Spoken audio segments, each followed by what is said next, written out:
A trading market mastered by the governments is created with all extra permits that the companies did not use. Therefore, the companies such as the Factory B can buy the extra allowances they need on the financial market in exchange for money. The emission trading system is also benefiting the governments because they are auctioning the permits and taxing the trade. Let's have a look at the discrepancies between carbon tax and the emission trading system.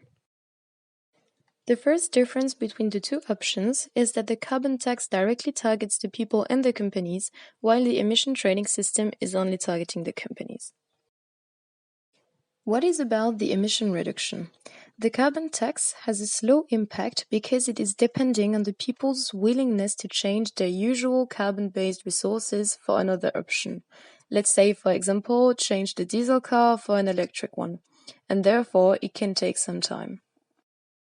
However, the carbon tax is efficient in the long term. Sweden managed to reduce their CO2 emissions by 26% since 1991. On the other hand, the emission trading system can have a really quick impact because the opportunity cost for the companies that do not change for a cleaner production process is way more important than it is for individuals.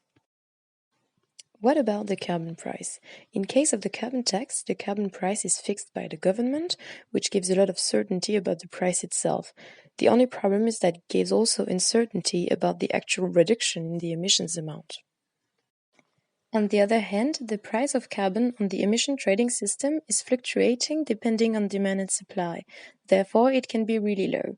In order to maintain a decent price for carbon, governments could implement a floor price so that the companies cannot trade carbon allowances below that price. How easy is it to implement one option or the other? The carbon tax is quite easy to implement. The only problem is the social protests generated by it. Therefore, governments should consider a reduction in the income tax or a compensatory green check in order to implement it successfully in the long run and to avoid protests. On the other hand, the implementation of an emission trading system is easier, but we need to watch out for some points.